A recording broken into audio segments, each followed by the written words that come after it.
Après la vente des avions Rafale côté militaire, l'industrie aéronautique française civile n'est pas en reste non plus. Airbus a le vent arrière côté commande. Mais écoutez, pour l'emploi, on est tranquille. Regardez, là j'entends et je vois un beluga qui vient de décoller de la piste. Il s'en va sur l'Allemagne. Il va livrer des tronçons 21. Nous avons plus de 6300 avions à livrer dans les prochaines années. Sachant que nous faisons un peu plus de 600 avions par an, que nous livrons plus de 600 avions par an, ça veut dire que nous avons actuellement 10 ans de plan de charge. Pas loin de 10 ans, à quelques unités près. Ce que ça veut dire quoi? Ça veut dire ici que dans l'établissement, nous sommes à peine 2500.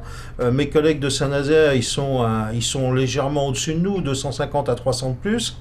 Ce qui veut dire que dans le bassin de l'emploi que nous représentons Nantes et Saint-Nazaire, avec nos sous-traitants, avec même le boulanger du coin que nous faisons travailler, que ce soit pour le CE, etc., nous faisons travailler ici, dans la région, entre 15 et 20 000 personnes.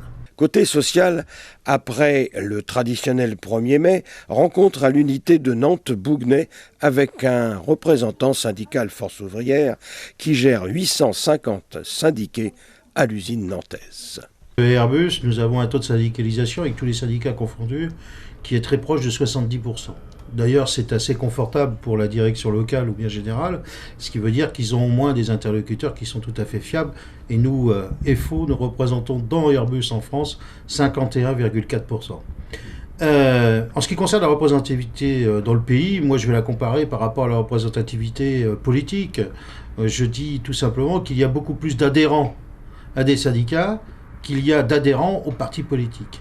Malheureusement, il n'y a pas suffisamment d'adhérents à des syndicats. Pourquoi ? Parce que nous avons de plus en plus de petites entreprises et quelqu'un qui veut se syndiquer et quelqu'un qui va être nommé délégué syndical risque, surtout chez un petit patron, eh bien, d'être mis à l'index, d'être, malgré la protection qu'il peut avoir dans le cadre du Code du travail, mis à l'index et souffrir de pression. Et donc, c'est relativement difficile d'être syndicaliste de nos jours, surtout dans les petites entreprises. Et quand on parle du 1er mai, que reste-t-il de leurs amours ? Il faut savoir que le 1er mai, ce n'est pas pour moi la fête du travail, ça devrait être la fête de la revendication, parce qu'on ne doit pas fêter le travail, on doit fêter la revendication. Alors c'est vrai qu'il y a de moins en moins de monde, mais aussi c'est dû qu'il y a de moins en moins syndiqués, qu'il y a de moins en moins de personnes qui se sentent, impliqués dans la vie syndicale. Mais il faut préserver ce jour férié. Moi, j'entends de la part du MEDEF qu'il faut supprimer une nouvelle fois des jours fériés. Un jour, à force qu'on aura supprimé tous les jours fériés, il nous restera quoi ? Peut-être encore que des fêtes catholiques, si on a supprimé Noël, on n'a que supprimé Pâques, qui nous ont voulu nous supprimer le lundi de la Pentecôte, tout ça parce que, a priori, ça créerait des emplois. Moi, je dis que ça ne créera pas du tout d'emplois. D'ailleurs, la preuve en est. Lorsqu'il y a un jour férié, qu'est-ce qu'on voit ? On voit que le tourisme et l'économie touristique fonctionnent à plein pot. Donc, il faut conserver tous ces jours fériés. Mais notre responsable syndical est aussi l'homme qui gère le comité d'entreprise, entre autres choses. À Airbus Nantes, le comité d'entreprise, c'est une forteresse volante. État des lieux. Nous sommes majoritaires, nous EFO, à Airbus Nantes, que ce soit au niveau du CE, que ce soit au niveau de la mutuelle, puisque nous avons une mutuelle particulière au niveau d'Airbus qui s'appelle la MAB. Nous sommes majoritaires également au CHSCT. Et nous sommes bien sûr majoritaires, puisqu'aux dernières élections, nous avons gagné 6 sièges, 3 sièges de titulaires, 3 sièges de suppléants, au niveau des délégués du personnel. Le premier avantage qu'il y a, c'est le restaurant d'entreprise. Puisque nous avons un restaurant d'entreprise où un salarié, avec le menu malin, il peut manger pour un peu moins de 4 € le midi. Ça, c'est la première chose, et ce sont nos propres cuistots. C'est-à-dire que nous avons plus de 50 salariés au CE. Donc de 54 salariés qui travaillent pour le comité d'entreprise. Nous offrons à chaque salarié, avec ses ayants droit, c'est-à-dire 4 fois par exemple 160 € pour partir en vacances au moment des vacances, 4 fois, c'est-à-dire le salarié, son conjoint, et si toutefois il a 2 enfants. Nous offrons un cadeau pour la fête des mères, nous offrons un cadeau pour la fête la médaille du travail. Nous avons une médiathèque qui est gratuite.